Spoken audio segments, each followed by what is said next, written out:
మీ అందరి ప్రియతమ నాయకుడు వీరేశం గారు మొన్న కాంగ్రెస్ ప్రభుత్వం వచ్చిన తర్వాత సుప్రీంకోర్టులో వాదన జరిగేటప్పుడు రాష్ట్రానికి ఒక నోటీసు వస్తే దాని మీద తక్షణమే స్పందించింది రాష్ట్ర ముఖ్యమంత్రి రేవంత్ రెడ్డి గారు. నా పార్టీ నా ప్రభుత్వం నేను చెప్పుకుంటలే, నా చెప్పుకునే అవసరం లేదు. నాకు గెలిచినము ఓడినము గెలిచినము రాజకీయాల్లో 65 సంవత్సరాల నుంచి ఒక పార్టీ ఒక నియోజకవర్గంలో ఉన్నాం. ఆ చరిత్ర నాది. కానీ మేము చెప్పుకోకపోవడం కూడా పొరపాటే.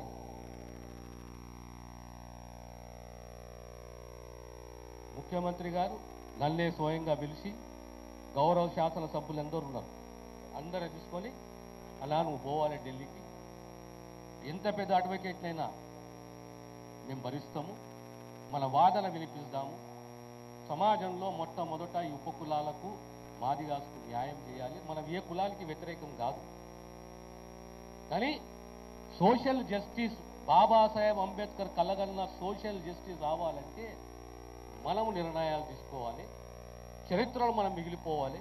కనుక మీరు ఒక బృందాన్ని తీసుకొని మీరు ఢిల్లీకి పోండి అని చెప్పి మేము ఢిల్లీకి పోయి సుప్రీంకోర్టులో కూర్చొని అడ్వకేట్ని నియమించి రాష్ట్ర తరఫున ఎందుకు వర్గీకరణ కావాలి, మీరు వర్గీకరణకు వ్యతిరేకమా అనుకూలంగా అంటే ఆనాడు ప్రభుత్వం తెలంగాణ రాష్ట్ర ప్రభుత్వం నిర్ణయం తీసుకుంది, మేము అనుకూలంగా ఉన్నాము అని చెప్పి ఆగస్టు 1, 2024 11:30 12 గంటలకు సుప్రీంకోర్టు తన తీర్పు ఇస్తుంటే ఆ సమాచారం మాకు అందింది. ముఖ్యమంత్రి గారు పోయి చెప్పినాం, ఇప్పుడే తీర్పు వచ్చింది, వర్గీకరణ రాష్ట్రాలు చేసుకోవచ్చు. ఏ రకంగా చేసుకోవాలంటే ఎంపిరికల్ డేటా ఉండాలి. ఆర్థికంగా, సామాజికంగా, విద్యాపరంగా వాళ్ళు ఏ స్టేజ్లో ఉన్నారో, ఏ స్థాయిలో ఉన్నారో ఆ డేటా మనకు కావాలి. దాని ఆధారంగా రాష్ట్రాలు వర్గీకరణ చేసుకోవచ్చు, కేటగరైజేషన్ చేసుకోవచ్చు అనే తీర్పు వస్తే 11:30 12 గంటలకు తీర్పు సుప్రీంకోర్టు తీర్పు ఇస్తే 1:30 లోపల 1 గంట కాల ముఖ్యమంత్రి గారు అసెంబ్లీలో ప్రకటన చేసి గంట లోపట్ని గంటన్నర అది మేము చెప్పుకోము. 1:30 లోపల అందరు గౌరవ శాసన సభ్యులు ఉన్నారు. ముఖ్యమంత్రి గారు on the floor of the house statement ఇచ్చాడు, సుప్రీంకోర్టు తీర్పుని మేము అమలు చేస్తాం, సోషల్ జస్టిస్కు మేము నిలబడి ఉన్నాము, సామాజిక న్యాయం చేస్తాము, ఎవరికి నష్టం కాకుండా న్యాయంగా ప్రభుత్వం నిర్ణయం తీసుకుంటుంది. ఎందుకంటే మేము కమిట్ అయి ఉన్నాము, ఆ చేవల డిక్లరేషనే కానీ వర్గీకరణనే కానీ అన్నిటికీ మేము కట్టుబడి ఉన్నాం. కనుక మేము త్వరలోనే ఒక సబ్ కమిటీని నియమిస్తున్నాం. ఆ తర్వాత మేము అందరం పోయినాం, నరసింహులు గారు అందరం కలిసిపోయినాం సీఎం గారి దగ్గరికి, దాని కమిటీ ఏంటి అని వారు కమిటీని నియమించి మీ జిల్లాకు సంబంధించిన సీనియర్ నాయకుడు మాజీ పిసిసి అధ్యక్షుడు ఉత్తమ్ కుమార్ రెడ్డి గారు చైర్మన్, నేను కో చైర్మన్గా 5 మంది సభ్యులతో కమిటీ నియమించారు. ఆ కమిటీ ఇంటరాక్షన్లో 6-7 మీటింగ్ల తర్వాత రికమెండ్ చేస్తున్నాం ప్రభుత్వానికి, సుప్రీంకోర్టు జడ్జిమెంట్ ఆధారంగా ఒక 1 మ్యాన్ కమిషన్ మీరు నియమించండి, 60 రోజుల లోపల వారి యొక్క కమిషన్ రిపోర్టు ప్రభుత్వానికి ఇవ్వాలి. ఆ రిపోర్ట్ ఆధారంగా రేపొద్దున అసెంబ్లీలో మనం బిల్లు ప్రవేశపెడదాము, చట్టాన్ని తీసుకొస్తాము. ఈ కేటగరైజేషన్ అనేది ఉపకులాలని, మేజర్ కులాలని అన్నిటిని దృష్టిలో పెట్టుకొని, ఎంపిరికల్ డేటాని దృష్టిలో పెట్టుకొని దాని ఆధారంగా మనం న్యాయం చేద్దామని చెప్పి చేయాలని చెప్పి మేము ఒకటి రిపోర్ట్ సబ్మిట్ చేస్తే ఆ రిపోర్ట్ ఆధారంగానే 1 మ్యాన్ కమిషన్ ఏర్పాటు చేయడం జరిగింది. ఈ కమిషన్ ఈరోజు పనిచేస్తున్నది బొరుగుల రామకృష్ణారావు భవన్లో. ఏ కులానికైనా ఏ ఉప కులానికైనా అది వర్గీకరణకు వ్యతిరేకమే కానీ అనుకూలమే కానీ మీ హక్కుల గురించి మీ వాటా గురించి మీరు పోవచ్చు, వారికి ఒక అర్జీని ఒక రిప్రజెంటేషన్ని లేదా మెయిల్ చేయొచ్చు, పోస్టు ద్వారా పంపించవచ్చు, లేదా స్వతహాగా ఈ సంఘాలు పొరుగుల రామకృష్ణారావు భవన్కు వేసి డిసెంబర్ 14వ తేదీ లోపల ప్రత్యేకంగా తెలంగాణ సమాజంలో గత 100 ఏళ్లలో మళ్ళీ తిరిగి చూస్తే ఎందుకు అలజడి, ఎందుకు అభద్రత, కారణం ఏంటి దానికి, ఎందుకు ఉద్యమాలు? ఆ పైన భూమి హక్కుల పైన ఉద్యమం, నిజాంకు వ్యతిరేకంగా ఉద్యమం, ఆ తర్వాత తెలంగాణ ఉద్యమం, 69 తెలంగాణ ఉద్యమం, ఆ తర్వాత 2001 నుంచి మళ్ళీ తెలంగాణ ఉద్యమం దేని గురించి? ఎవరు బాగుపడడానికి? 10 ఏళ్ళు అయిపోయింది తెలంగాణ వచ్చి, మీ రాతలు మారినాయా? ఒక్కసారి ఆలోచన చేయండి. ఉద్యమాలు, ప్రాంతాలు, దీంతో తలరాతలు మారాయి. మన తర్క శక్తి పెరగాలి, మన ఆలోచన శక్తి పెరగాలి. మనం ఎక్కడున్నాం, మన పరిస్థితి ఏమున్నది, మన భవిష్యత్తు ఏంటి ఆలోచన చేయాలి. స్వార్థం కాదు, అందరికి అన్ని ఆశలు ఉంటాయి. ఎదగాలి, స్థిరపడాలి, కుటుంబం బాగుపడాలి.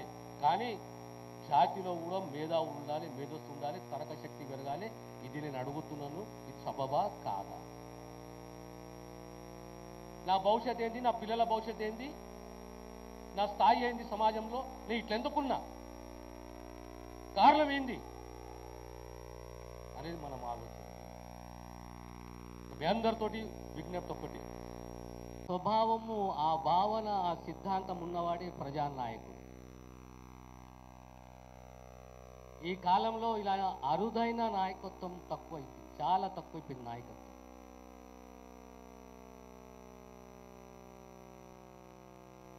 మనం పోరాటాల గురించి, మన జాతి గొప్పతనం గురించి మనం మాట్లాడుకుంటున్నామే. ఈ పోరాటం ఎందుకు వచ్చింది, ఈ అభద్రత ఎందుకు కలిగింది?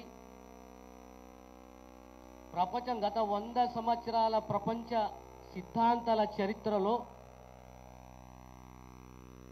ప్రజాస్వామ్యమే కానీ, సోషలిజమే కానీ, కమ్యూనిజమే కానీ, లెక్సలిజమే కానీ, ఆ సిద్ధాంతాన్ని నమ్మినవాడు సమాజంతో మమేకమై పోరాటాలు చేసి, ప్రాణాలు త్యాగాలు చేసి ఒక సందేశాన్ని సమాజానికి అందించింది. 77 సంవత్సరాల స్వాతంత్ర దేశంలో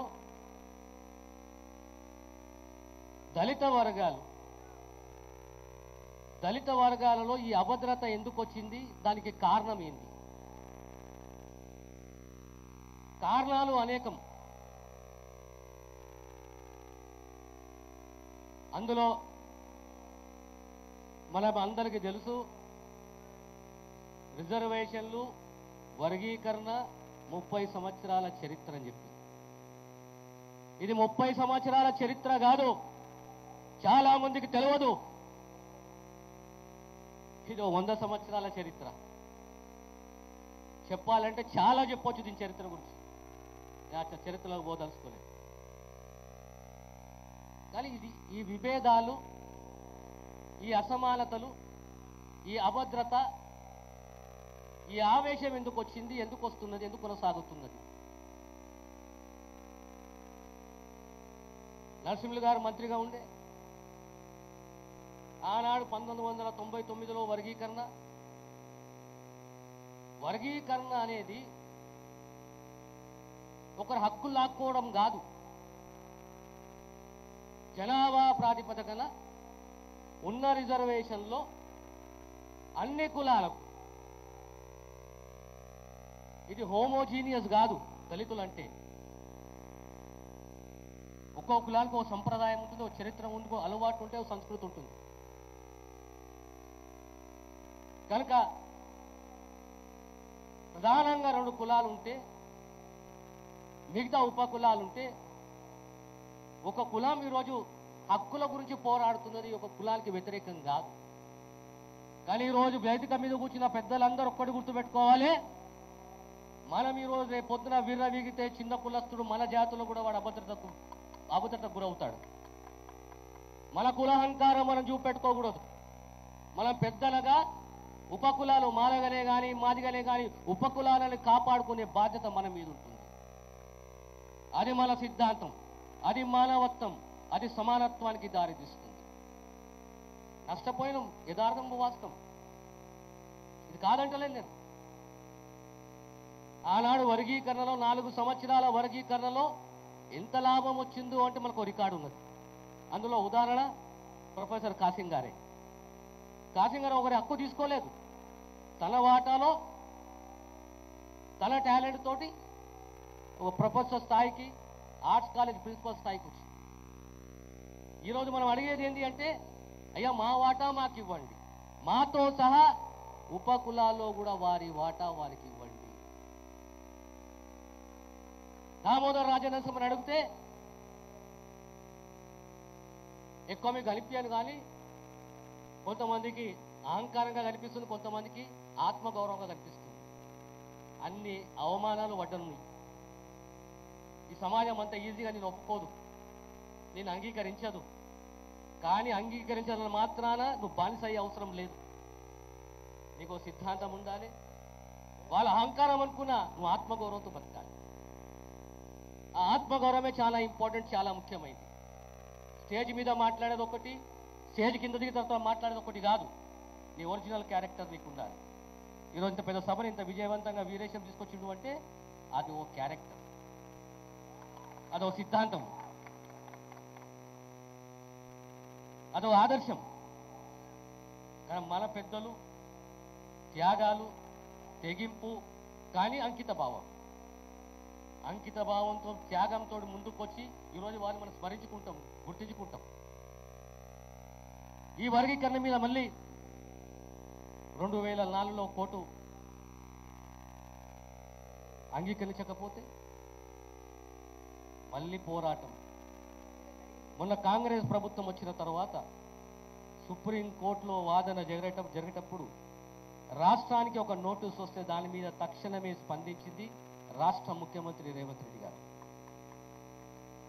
నా పార్టీ, నా ప్రభుత్వం నేను చెప్పుకుంటలే, నా చెప్పుకునే అవసరం లేదు. నాకు గెలిచినము ఓడినము గెలిచినము. రాజకీయాల్లో 65 సంవత్సరాల నుంచి ఒక పార్టీ, ఒక నియోజకవర్గంలో ఉన్నాం. ఆ చరిత్ర నాది. కానీ మేము చెప్పుకోకపోవడం కూడా పొరపాటే. ముఖ్యమంత్రి గారు నన్నే స్వయంగా పిలిచి, గౌరవ శాసన సభ్యులు ఎందరూ ఉన్నారు, అందరూ తీసుకొని అలా నువ్వు పోవాలి ఢిల్లీకి, ఎంత పెద్ద అడ్వకేట్నైనా మేము భరిస్తాము, మన వాదన వినిపిస్తాము, సమాజంలో మొట్టమొదట ఈ ఉపకులాలకు మాదిగాసుకు న్యాయం చేయాలి. మనం ఏ కులానికి వ్యతిరేకం కాదు, కానీ సోషల్ జస్టిస్, బాబాసాహెబ్ అంబేద్కర్ కలగన్న సోషల్ జస్టిస్ రావాలంటే మనము నిర్ణయాలు తీసుకోవాలి, చరిత్రలో మనం మిగిలిపోవాలి. కనుక మీరు ఒక బృందాన్ని తీసుకొని మీరు ఢిల్లీకి పోండి అని చెప్పి మేము ఢిల్లీకి పోయి సుప్రీంకోర్టులో కూర్చొని అడ్వకేట్ని నియమించి రాష్ట్ర తరఫున ఎందుకు వర్గీకరణ కావాలి, మీరు వర్గీకరణకు వ్యతిరేకమా అనుకూలంగా అంటే ఆనాడు ప్రభుత్వం, తెలంగాణ రాష్ట్ర ప్రభుత్వం నిర్ణయం తీసుకుంది, మేము అనుకూలంగా ఉన్నాము అని చెప్పి. ఆగస్టు 1, 2024 11:30, 12 గంటలకు సుప్రీంకోర్టు తన తీర్పు ఇస్తుంటే ఆ సమాచారం మాకు అందింది. ముఖ్యమంత్రి గారు పోయి చెప్పినాం, ఇప్పుడే తీర్పు వచ్చింది, వర్గీకరణ రాష్ట్రాలు చేసుకోవచ్చు. ఏ రకంగా చేసుకోవాలంటే ఎంపిరికల్ డేటా ఉండాలి. ఆర్థికంగా, సామాజికంగా, విద్యాపరంగా వాళ్ళు ఏ స్టేజ్లో ఉన్నారో, ఏ స్థాయిలో ఉన్నారో ఆ డేటా మనకు కావాలి. దాని ఆధారంగా రాష్ట్రాలు వర్గీకరణ చేసుకోవచ్చు, కేటగరైజింగ్ చేసుకోవచ్చు అనే తీర్పు వస్తే 11:30, 12 గంటలకు తీర్పు సుప్రీంకోర్టు తీర్పు ఇస్తే 1 గంటన్నర లోపల 1 గంట కాల ముఖ్యమంత్రి గారు అసెంబ్లీలో ప్రకటన చేసి 1 గంట లోపల 1 అది మేము చెప్పుకోము. 1 గంటన్నర లోపల అందరు గౌరవ శాసన సభ్యులు ఉన్నారు. ముఖ్యమంత్రి గారు on the floor of the house ఒక స్టేట్మెంట్ ఇచ్చాడు. సుప్రీంకోర్టు తీర్పుని మేము అమలు చేస్తాం. సోషల్ జస్టిస్కు మేము నిలబడి ఉన్నాము. సామాజిక న్యాయం చేస్తాము.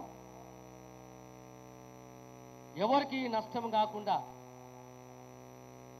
న్యాయంగా ప్రభుత్వం నిర్ణయం తీసుకుంటుంది. ఎందుకంటే మేము కమిట్ అయి ఉన్నాము. ఆ చేవల డిక్లరేషనే కానీ వర్గీకరణనే కానీ అన్నిటికీ మేము కట్టుబడి ఉన్నాం కనుక మేము త్వరలోనే ఒక సబ్ కమిటీని నియమిస్తున్నాం. ఆ తర్వాత మేము అందరం పోయినాం, నరసింహులు గారు అందరం కలిసి పోయినాం సీఎం గారి దగ్గరికి. సార్ మీరు కమిటీ వేయండి అని వారు కమిటీని నియమించి మీ జిల్లాకు సంబంధించిన సీనియర్ నాయకుడు మాజీ పిసిసి అధ్యక్షుడు ఉత్తమ్ కుమార్ రెడ్డి గారు చైర్మన్, నేను కో చైర్మన్గా 5 మంది సభ్యులతో కమిటీ నియమించింది. ఆ కమిటీ ఇంటరాక్షన్లో 6-7 మీటింగ్ల తర్వాత రికమెండ్ చేసినాం ప్రభుత్వానికి సుప్రీంకోర్టు జడ్జిమెంట్ ఆధారంగా ఒక 1 మ్యాన్ కమిషన్ మీరు నియమించండి. 60 రోజుల లోపల వారి యొక్క కమిషన్ రిపోర్ట్ ప్రభుత్వానికి ఇవ్వాలి. ఆ రిపోర్ట్ ఆధారంగా రేపొద్దున అసెంబ్లీలో మనం బిల్లు ప్రవేశపెడదాము, చట్టాన్ని తీసుకొద్దాము. ఈ కేటగరైజేషన్ అనేది ఉపకులాలని మేజర్ కులాలని అన్నిటిని దృష్టిలో పెట్టుకొని ఎంపిరికల్ డేటాని దృష్టిలో పెట్టుకొని దాని ఆధారంగా మనం న్యాయం చేద్దామని చెప్పి చేయాలని చెప్పి మేము ఒకటి రిపోర్ట్ సబ్మిట్ చేస్తే ఆ రిపోర్ట్ ఆధారంగానే 1 మ్యాన్ కమిషన్ ఏర్పాటు చేయడం జరిగింది. ఈ కమిషన్ ఈరోజు పనిచేస్తున్నది బొరుగుల రామకృష్ణారావు భవన్లో. ఏ కులానికైనా ఏ ఉపకులానికైనా అది వర్గీకరణకు వ్యతిరేకమే కానీ అనుకూలమే కానీ మీ హక్కుల గురించి మీ వాటా గురించి మీరు పోవచ్చు. వారికి ఒక అర్జీని ఒక రిప్రజెంటేషన్ని లేదా మెయిల్ చేయొచ్చు, పోస్టు ద్వారా పంపించవచ్చు, లేదా స్వతహాగా ఈ సంఘాలు బొరుగుల రామకృష్ణారావు భవన్కు వేసి డిసెంబర్ 14వ తేదీ లోపల మీ యొక్క అభిప్రాయాలని లిఖితపూర్వకంగా మీకు కావలసినవి, మీ హక్కు, మీ వాటా, మీకు ఏం కావాలనేది తెలంగాణ రాష్ట్రంలో ఉన్న 59 దళిత వర్గాలు, దళిత కులాలు, మాలామాదిగాని కాక ఉపకులాలు అందరూ కలిసి మీ అభిప్రాయాన్ని ఆ కమిషన్కు తెలియజేయండి. ఆ తర్వాత కమిషన్ 10 రోజులు 15 రోజుల లోపల ఓ నివేదికను ప్రభుత్వానికి అందజేస్తుంది. దాని ఆధారంగానే ప్రభుత్వం స్పందిస్తుంది. ఈరోజు బాధ్యతతో మాట్లాడుతున్నాం. ఓ మంత్రిగా మాట్లాడుతున్నాం, ఓ సీనియర్ మంత్రిగా మాట్లాడుతున్నాం, 65 సంవత్సరాల రాజకీయ జీవితంలో నా కుటుంబంలో మేము మాట్లాడుతున్నాము. అందరు నల్గొండ ప్రజలందరూ గుర్తుపెట్టుకోండి. కాంగ్రెస్ ప్రభుత్వం, రేవంత్ రెడ్డి గారి ప్రభుత్వం మాటిస్తే మాట నిలబడుతుంది. ఓటమి గెలుపు సహజమే. ఆంధ్రప్రదేశ్ రాష్ట్రానికి ఉప ముఖ్యమంత్రిగా పనిచేసినాం. మొట్టమొదటి వర్క్షాప్ ఎక్కడుండే నల్గొండలో చేసినాం. దేనికి సంబంధించి? సబ్ ప్లాన్కు సంబంధించి నల్గొండ జిల్లాలో నల్గొండ హెడ్ క్వార్టర్స్లో సబ్ ప్లాన్కు సంబంధించి మొదటి సభ ఇంటరాక్షన్ సభను ఏర్పాటు చేసినాం. మీ అభిప్రాయాలు తీసుకున్నాం. ఆ రకంగా 13-14 జిల్లాలలో ఈ సమాచారాన్ని సేకరించిన తర్వాత దేశంలో మొట్టమొదటిది సబ్ ప్లాన్ తీసుకొచ్చింది ఆంధ్రప్రదేశ్ ప్రభుత్వం. ఆ సబ్ ప్లాన్ గురించి ఎవరు మాట్లాడారే? ఏ ఒక్క నాయకుడు మాట్లాడాడే? ఏ ఒక్క నాయకు ఎంత అవగాహన ఉంది దీని మీద? సబ్ ప్లాన్ అంటే ఏంది? ఏమడిగినాం మనం? ప్రభుత్వం ఏమిచ్చింది? ఆంధ్ర రాష్ట్ర కాంగ్రెస్ ప్రభుత్వం ఏమిచ్చింది? జనాభా ప్రాతిపదికన జిల్లా యూనిట్గా ఏ కులం జనాభా ఎంతుందో దళితులల్లా వారికి ఆర్థిక సహాయం ఆ జనాభా ప్రాతిపదికన వారికి అందియాలని చెప్పి ఉండేది. ఈరోజు మన వర్గీకరణ వల్ల మనకు వచ్చే లాభం ఏంటి అంటే మన రాతలు మారుతాయి. ఏ రాతలు మారుతాయి? విద్యాపరంగా, ఉద్యోగపరంగా. అన్ని ఉద్యోగాలు రావు. 100 మంది మేధావులు గారు, కానీ ప్రతి కుటుంబానికి ఒక ఇల్లు అవసరం, ప్రతి కుటుంబానికి ఒక ప్లాట్ అవసరం, ప్రతి కుటుంబానికి ఒక సబ్సిడీతో కూడిన ఒక ఒక స్కీమ్ అవసరం. అంటే ఆర్థికంగా నేను బలపడాలి, ఆర్థికంగా నాకు స్థిరత్వం రావాలి. నాకు రెసిడెన్షియల్ స్కూల్లో నాకు సీట్ వచ్చేసింది, సంతోషం. ఇలా ప్రభుత్వ ఉద్యోగాలు తగ్గుతుంది, అయినా నాకు ఉద్యోగం కంప్లీట్ అయితే నేను పోటీ పడుతున్నా, నాకు ఉద్యోగం వస్తుందో రాదు తెలియదు, ఉద్యోగం రావచ్చు, కానీ నా కుటుంబాన్ని ఎవరు చూస్తారు? నాకు ఎన్ని ఎకరాల భూమి ఉన్నది? నాకు ఓ 10 ఎకరాల భూమి ఉందా, 5 ఎకరాల భూమి ఉందా? నా ఆర్థిక స్థితిగతులు ఏంటి? నా పరిస్థితి ఏంది? నాకు ప్రభుత్వం ఆదుకోవాలి. లోను, సబ్సిడీ, మార్జిన్ మనీ ఓ 20 లక్షలు 30 లక్షలు ఒక కుటుంబానికి సబ్సిడీ ఇవ్వకు, నాకు లోన్ ఇవ్వు, సబ్సిడీ ఇవ్వు, మార్జిన్ మనీ ఇవ్వు, నా కుటుంబం స్థిరపడుతుంది. ఇంతకుముందు పెద్దలు చెప్పినట్టు గ్రామాలలో ల్యాండ్లు లేవు, భూములు లేవు. ఈరోజు ఆనాడు ఇందిరాగాంధీ పుణ్యమా అని చెప్పేసి భూ సంస్కరణల ఉద్యమంలో మన భూములు వచ్చిన ఎకరమో, అర్ధ ఎకరమో, 2 ఎకరాలు. ఈరోజు పరిస్థితి ఏంది? సమాజంలో మార్పు వచ్చినా మన రాతలలో మార్పు వస్తున్నదా? మన ఆలోచనలో మార్పు రావాలి. ఈ పోటీ ప్రపంచం ఎట్లా బతకాలి? మనం, నా పిల్లలు విద్యావంతులు కావాలి, విద్యార్థులు కావాలి, ఉద్యోగం రావాలి. రేపు ప్రభుత్వ పరంగా ఉద్యోగం రాదు, ప్రభుత్వ ఉద్యోగం రాదు, నా పరిస్థితి ఏంది? ప్రభుత్వం ఏదో ఒక జాగాలో నా బరువు పోయాలి, నా బాధ్యత తీసుకోవాలి. దానికి అవసరమయ్యేది సప్లై. ఏ రకంగా అయితే మీకు కేటగరైజేషన్లో, వర్గీకరణలో మీకు విద్య, ఉద్యోగంలో మీకు కేటగరైజేషన్ ABCD పనికొస్తుంది. సంపూర్ణంగా నీ రాత మారదు. నీ రాత ఎప్పుడు మారుతుంది అంటే ఆర్థికంగా ప్రభుత్వం. మనకు ఎస్సీ కార్పొరేషన్ ఉంటుండే ఒక కాలంలో, ఈరోజు నిధులు లేవు.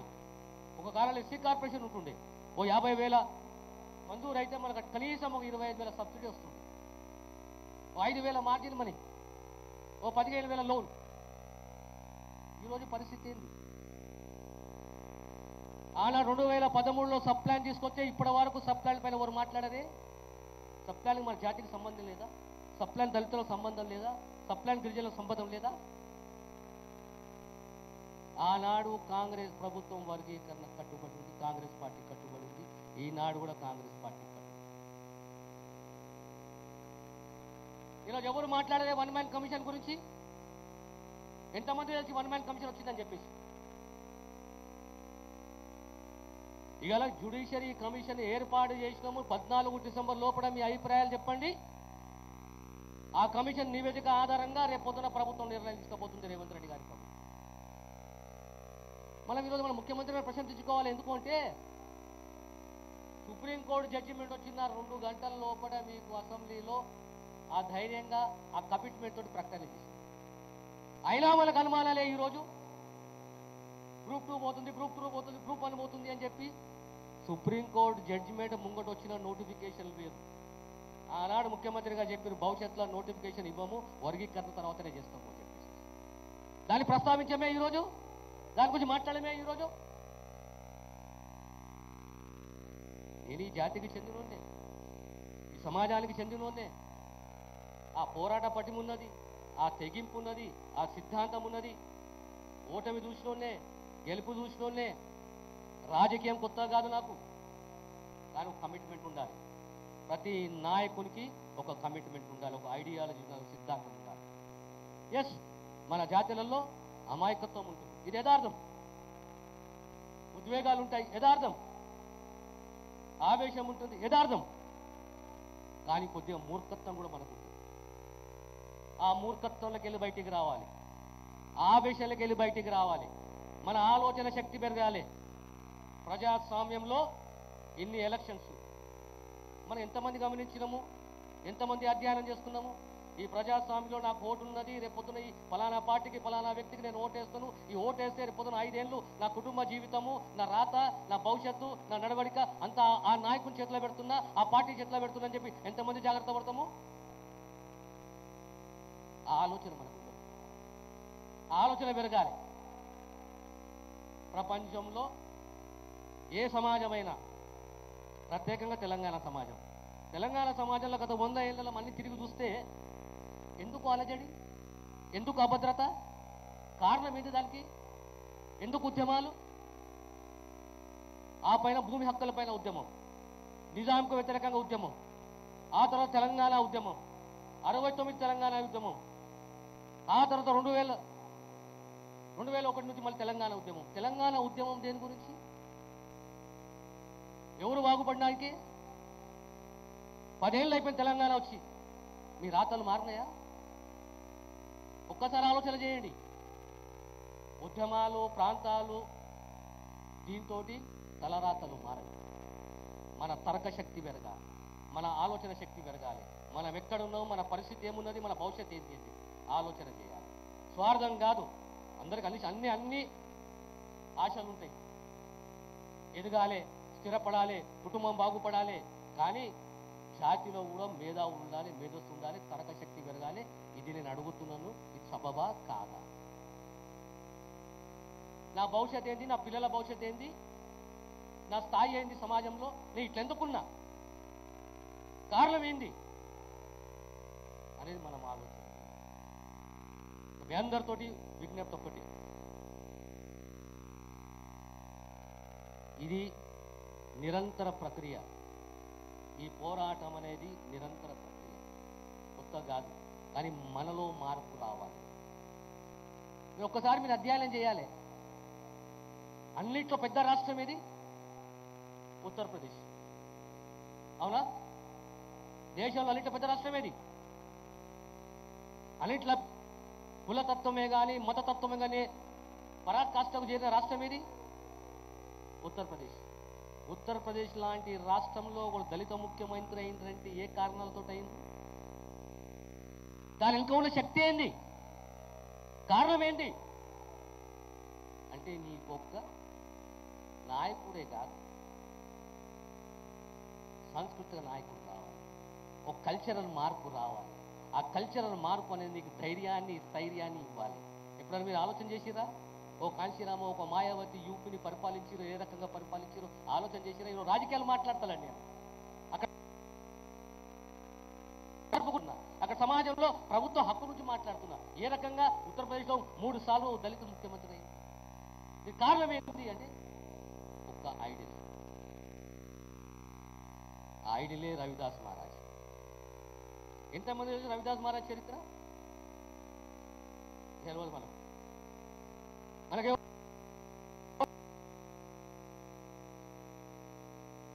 క్షమార్ అంటే ఏంటి తెలియదు. క్షమార్ అంటే మాదిగానే, మోచి అంటే మాదిగానే, క్షమార్ అంటే తోలు. అని అదే క్షమారు నార్త్ ఇండియాలో అంత డామినెంట్ స్టేజ్కి ఎత్తపోయింది. ఎప్పుడైనా ఆలోచన చేసినామా? ఈ రాష్ట్రానికి, తెలుగు రాష్ట్రాలకు జగజీవన్ ఎట్లా కనెక్ట్ అయ్యిండు మీకు తెలుసా? బాబు జగజీవన్ రామ్ ఆంధ్రప్రదేశ్ రాష్ట్రానికి ఎట్లా కనెక్ట్ అయిందో మీకు తెలుసా? బాబు జగజీవన్ రామ్ పేరు మీద ఒక డిగ్రీ కళాశాల ఉండే హైదరాబాద్లో మీకు తెలుసా?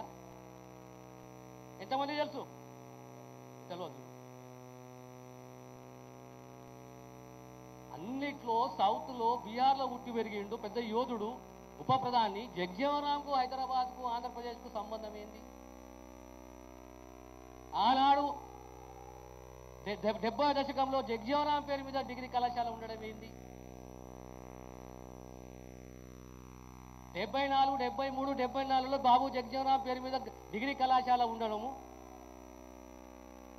95, 96లో ఎంఆర్పీఎస్ పుట్టడము, దానికి 10 ఏళ్ళ తేడా. దానికన్నా ముందు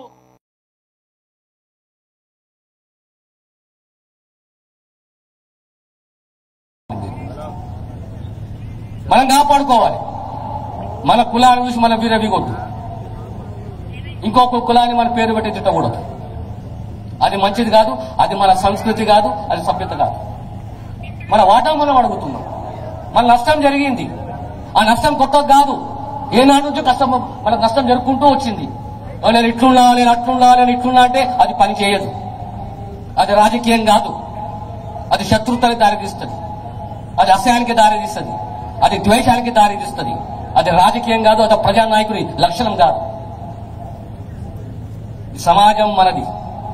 పొద్దున్నే అందరం కలిసి ఉంటాం మనం. దళితులే గాని, ఆదివాసులే గాని, ఇతరులే గాని. కానీ మనకు బాబాసాహెబ్ ఇచ్చినట్టు మన రిజర్వేషన్ లో మన వాటా మనకు కావాలి. ఈరోజు సుప్రీంకోర్టు మనకు అనుకూలంగా ఒక తీర్పు ఇచ్చింది. రాష్ట్రాలు వర్గీకరణ చేసుకోవచ్చు అని. దానికి మొట్టమొదటి రాష్ట్రము తెలంగాణ రాష్ట్రము, తెలంగాణ ప్రభుత్వము, కాంగ్రెస్ ప్రభుత్వం, రేవంత్ రెడ్డి గారి ప్రభుత్వం. మేమున్నాము, ఏ కులానికి వ్యతిరేకం కాదు, మీకు బాధ్యతగా ఉంటాము, ఆ ఉప కులాలకు బాధ్యతగా ఉంటాము, మీ వాటా మీకు ఇస్తాము అనే మాట ఇచ్చింది ముఖ్యమంత్రి గారు.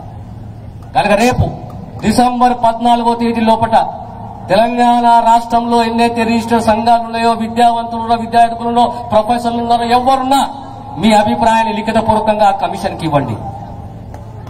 లిఖితపూర్వకంగా కమిషన్కి ఇవ్వండి. ప్రతి గ్రామంలో చెప్పండి, ప్రతి ఒక్కరికి చెప్పండి, అయ్యా ఇది మా ఆవేదన, ఇది మా ఆలోచన, ఇది మేము రాతపూర్వకంగా మీకు ఇస్తున్నాము, మమ్మల్ని కాపాడండి, మాకు న్యాయం చేయండి. డిసెంబర్ 14 తర్వాత కమిషన్ ఎప్పుడు నివేదిక ఇస్తే దాని ఆధారంగా ఖచ్చితంగా మేము వర్గీకరణ తీసుకురాబోతున్నాం అనే విషయాన్ని సవినయంగా మీకు తెలియజేస్తున్నాం. కానీ ఒక మార్పు కావాలి, ఈ కులాలలో ఒక మార్పు రావాలి. ఇలాంటి మార్పు రావాలంటే చైతన్యవంతం కావాలి, తరక శక్తి పెరగాలి. స్వార్థం కాదు, అందరిని గౌరవించుకోడు, మన ఎదగాలి అంటే అందరిని కలుపుకొని పోవాలి. కానీ ఇంత గొప్పగా, ఇంత బ్రహ్మాండంగా మా వీరేశం గారు ఈ సభ ఏర్పాటు చేయడము, మమ్మల్ని ముఖ్య అతిథికి ఆహ్వానించడము హృదయపూర్వకంగా మీకు అభినందన తెలియజేస్తున్నా. వీరేశం, జీవితంలో ఎప్పుడు గుర్తుపెట్టుకోండి, నాయకుడు అనేవాడు ప్రజానాయకుడు కావాలి. ఓటమి గెలుపు అనేది సహజమే, ప్రజల నిర్ణయం. కానీ అంకిత భావంతో ఓ సిద్ధాంతపరుడు కావాలి, సేవాభావం ఉండాలి, సమాజానికి తిరిగి చెల్లించే ఆ పటిమ ఉండాలి. అక్కడే అలాంటి వారే సమాజానికి అవసరము, వాళ్లే నాయకులు. కనుక నేను ఈ వీరేశం గారి ఈరోజు హృదయపూర్వక అభినందిస్తూ నేను సెలవు తీసుకుంటాను.